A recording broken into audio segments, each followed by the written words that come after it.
The studio was dead silent, the kind of silence that made even breathing feel loud. Everyone was watching. Across from each other sat Barack Obama and Donald Trump, separated by a glass table, but united by years of political tension. This wasn't just an interview. This was a reckoning. They were invited to discuss America's future. What no one expected was the personal war about to unfold. As the moderator nervously cleared his throat, Obama leaned forward, eyes sharp. "You can't lead a future you never understood," he said, voice calm. "You led with fear. You embarrassed us." Trump smirked. Typical Obama, words without power. But then Obama said something no script had prepared for. "You're a total loser, Donald, and deep down, even you know it." The moderator froze. The audience gasped. The sound engineer's hands trembled. Trump blinked, stunned, and then a soft chuckle escaped his lips, one that didn't reach his eyes. America had just witnessed a line no one could walk back from, and millions were still watching. For the first time in years, Donald Trump didn't speak. The camera zoomed in. His mouth was half open. His face twitched, not with rage, but something else. Hurt?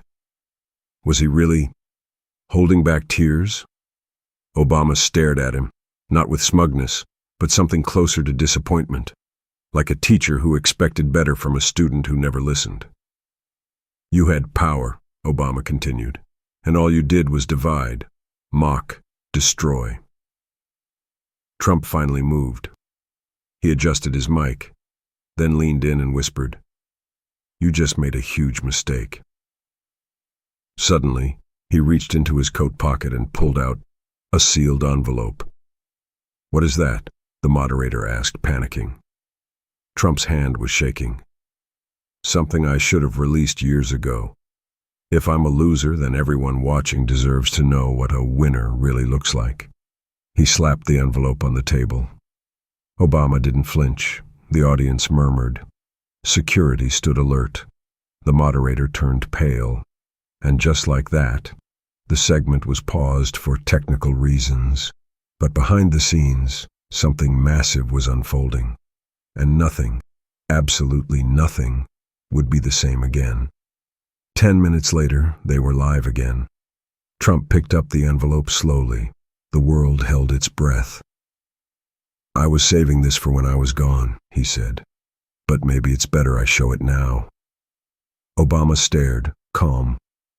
"Go ahead." Trump tore it open. Inside, a printed transcript, 6 pages. He slid it to the moderator, who glanced at it, then visibly gasped. "This can't be real," the moderator muttered. "It is," Trump said, looking straight into the camera. "And it's time America knows what he did." The crowd fell into silence. Obama looked sad, not afraid, not guilty, just tired. "Go ahead, read it," he said softly. The moderator hesitated. It's a classified White House exchange between you and the Department of Homeland Security from 2016. Trump leaned back. Obama leaned forward, and the audience leaned in. Suddenly, a woman in the crowd burst into tears. "I lost my brother in that year," she said. "Please, tell the truth." The line between justice and revenge was disappearing fast. And what came next would destroy reputations, expose secrets, and change how people saw both men forever. The moderator held the document like it was radioactive. His hands trembled. He cleared his throat and read aloud. March 28, 2016. Confidential internal memo. Subject: Migrant children detained without full medical evaluation. Urgent directive: prioritize optics over documentation. The words felt like a bomb. The room gasped. One camera operator actually dropped his rig. Trump smirked. "That's your legacy, Barack. I just carried it on." Obama didn't blink, but his voice cracked. "I've seen that memo," he said quietly. "I fought it. You ignored it." The moderator looked between them. "Is this real?" Trump leaned in. "You bet it is. I have 12 more pages. The camera zoomed on Obama's face. No anger, just pain. I went to those camps, Obama said. You didn't. And then, for the first time, the lights flickered, as if the studio itself couldn't hold the weight of the truth. In the crowd, a woman whispered, "My niece died in one of those places." Her voice cracked. She covered her mouth. And slowly, tears began to spread, from behind the cameras to across the globe. No one expected to feel this much, and it was only the beginning. Obama turned to the woman in the crowd, voice trembling. "What was her name?" he asked gently. The woman stood. Her hands were shaking. "Sophia," she said. "She was 9. Diabetic. She died waiting for insulin." Obama closed his eyes. The silence stretched so long people forgot it was live TV. "I met a girl named Sophia," he finally said. "Brown eyes, braided hair. She hugged me." He swallowed hard. "I was told she made it, that she got out. They lied, even to me." Trump scoffed. "You expect us to believe you didn't know?" Obama's voice dropped. "Sometimes the truth doesn't come through until it's too late." He looked at the moderator, then back at the camera. "I failed her," he said. "I failed many." The audience froze. Was Obama admitting guilt? People watching across America burst into tears. Parents, immigrants, veterans, even former staffers. It wasn't politics anymore. It was human. Trump sat in stunned silence. He thought this was about exposing weakness. Instead, Obama's honesty was breaking hearts and forcing the world to see that real leadership means owning the pain. And now, Trump had to respond, but no one was ready for what he would say next. Trump was quiet. That never happened. His chest rose and fell. His eyes blinked too often. His fingers trembled on the edge of the table. "I didn't come here to cry," he muttered. "But maybe I should." The audience didn't laugh. They watched, raw, frozen. Trump looked down, then up. "There was a boy," he said. "Jose, he was 11. I saw his photo every morning in a security file, every single day, because he wrote me letters, begged for help." He paused. I never replied.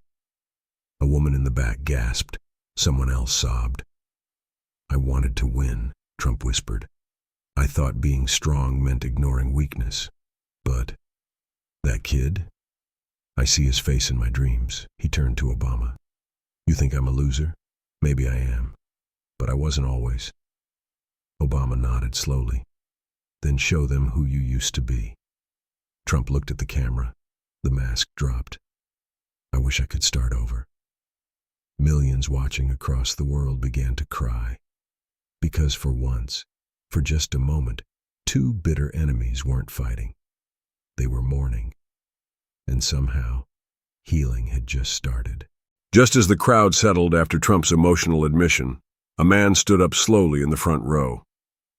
No one noticed him before. He wore a plain gray hoodie, eyes dark with something deeper than anger. Pain. "Jose was my nephew," the man said.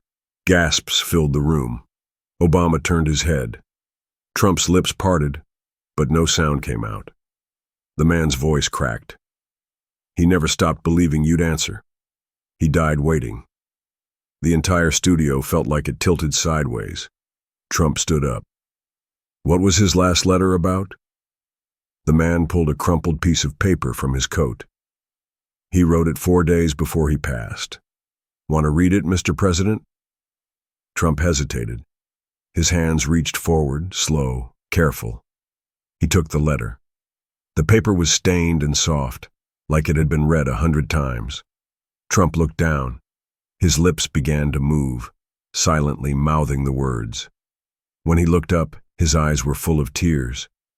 The entire world was watching a former president shatter in real time.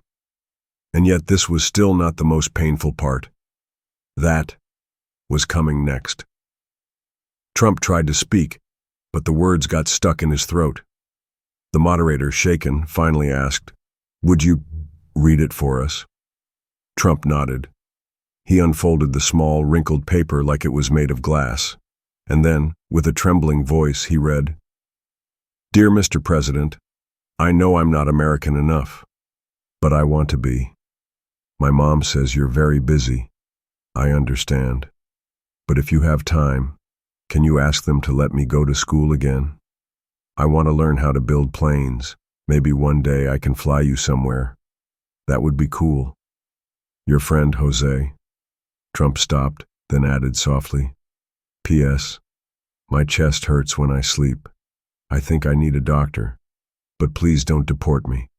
I just want to live." The entire studio fell into stillness. Several audience members were sobbing. Obama wiped a tear from his cheek. Trump looked at the camera, not as a leader, but as a man utterly broken by guilt.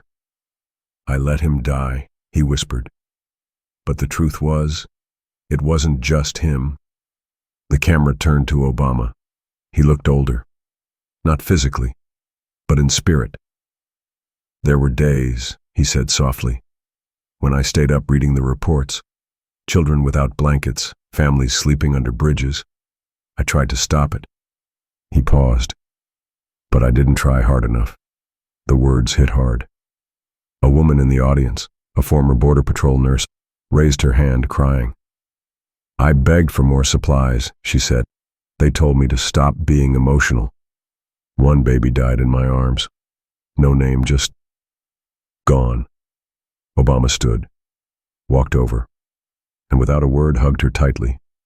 The studio wept. Trump stared, wiping his eyes. Then Obama looked directly into the lens. "Politics isn't about winning. It's about protecting people who can't protect themselves. Somewhere along the way, we both forgot that." Trump nodded slowly. "Maybe it's not too late to remember." The camera panned across the silent crowd. Not a dry eye. And still, viewers watching around the world had no idea what emotional storm was still to come, because a secret was about to surface. One that would break the internet and change history. Just when the emotional air couldn't get heavier, the moderator received a whisper from a producer. "Sir, someone just sent something. You need to see this." He checked his phone. His face drained.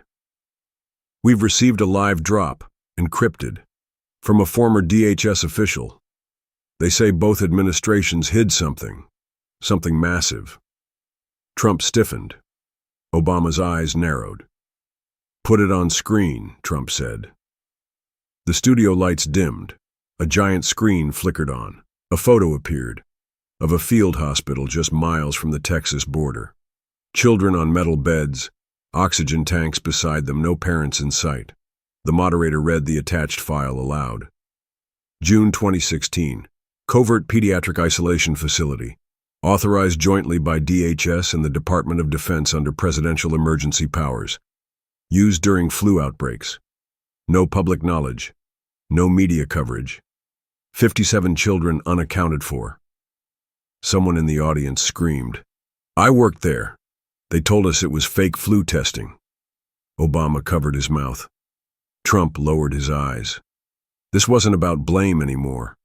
It was about truth finally bleeding out in front of the world. And the worst part? One child had survived and was ready to speak. A production assistant rushed to the moderator, holding her phone. "There's a girl, she's live on Zoom, says her name is Amina. She remembers everything." They put her on screen. The camera cut to a young woman, maybe 15 now. Dark, curly hair, eyes full of quiet storms. "I was 7 when they took me," Amina said. "They said my mom abandoned me, but she didn't. She was calling every day. They just never told her." Trump closed his eyes. Obama whispered, "Where's your mother now?" Amina's voice cracked. "She died in 2021. COVID. She never saw me again." The studio exploded into sobs. Amina wiped her face. "I remember Jose. He gave me half his bread every night. He said one day someone big would help us." Trump stepped forward. I I was supposed to be that someone. Amina nodded slowly. Then why didn't you? The silence screamed louder than words. Obama walked to the monitor. His voice trembled. Amina, I don't deserve your forgiveness, but you deserve justice. And if it takes the rest of my life, I'll help you get it. Trump looked up, eyes red. So will I. The world wasn't ready for what Amina would reveal next. Amina sat up straighter on the screen. Her hands gripped the sides of the chair. I remember the last thing Jose said before they took him away, she said. He whispered to me, tell someone what they did, even if it takes years. She paused. Her lips trembled. I waited years. I almost gave up, but maybe he knew this day would come. Trump was crying now, not hiding it, not denying it. Obama covered his face with both hands. Amina looked into the lens. You both had power, and both of you let us down. There was no shouting, no applause, just the heavy breathing of people who had been changed forever. Amina leaned forward. Her voice became soft, strong. I don't want revenge. I just want to make sure no kid ever feels forgotten again. The screen faded to black. The moderator looked at both men. So what now? Trump stood. Now, we fix what we broke. Obama turned to the crowd. Not as parties, not as enemies, as men who finally understand. The audience stood, not cheering, but crying, clapping through their pain. Because what had started as insult was becoming healing. Just as the studio tried to settle, Amina spoke again. There's something else, she whispered. Jose's mom. She left something before she died. The production team scrambled to bring the image on screen. A scanned handwritten letter, yellow with time. To the future president. If you're reading this, it means my son is gone, and so am I. I brought him here because I believed in America, in hope. But now I ask only one thing. Please remember him. Don't let him disappear. Let his name mean something. The room was silent. Obama closed his eyes. Trump covered his mouth. Amina's voice cracked. She wrote that before she passed. She believed, even after everything. People across the globe watching on livestream began posting Jose's name in comments. Thousands, then tens of thousands. Remember, Jose was born. A girl in the studio collapsed in tears. This is more than politics, she said. This is our shame. Trump and Obama stared at each other. Both had tears in their eyes. And then, quietly, Obama said, maybe it's time we both stop talking and start doing. But what he did next, no one expected. Without a word, Obama stepped away from the table. The moderator called out, confused. Mr. President? Obama didn't answer. He walked past the cameras, past the audience, toward the back. The director yelled, "We're live!" Still, he kept walking. Then the screen split. A live camera followed him outside, into a crowd of protesters who had gathered silently outside the building. Some held candles, others held photos of lost children. Obama stopped in front of a little boy holding a drawing of a cage. "What's your name?" he asked gently. "Carlos," the boy whispered. "I don't like cages." Obama knelt and hugged him. Cameras captured it all. Back inside the studio, Trump stood, stunned. He looked at the moderator. "I mocked him for being soft," Trump said. "Turns out, he's just human." The crowd applauded softly, not for politics, for honesty. And then, Trump did the most shocking thing of the entire broadcast. He turned toward the camera, took a breath, and said, "There's something I never told anyone, not even my kids." The audience leaned forward, and what he revealed next would break the internet. Trump stepped forward, hands trembling. "Back in 1992, he said, I was 45, wealthy, proud. I thought nothing could touch me. He looked down. My driver back then was a man named Matteo. He was undocumented. He worked 18 hours a day, never asked for more. Trump's voice cracked. He had a son, Emilio. Bright kid. I promised I'd sponsor him for school. But I didn't. I got busy. Then they got deported. The audience gasped. I found out later. Emilio tried to cross back alone. He drowned in the Rio Grande. Trump wiped his face, visibly shaking. I buried that memory. I called myself a winner. But that boy's face, I still see it.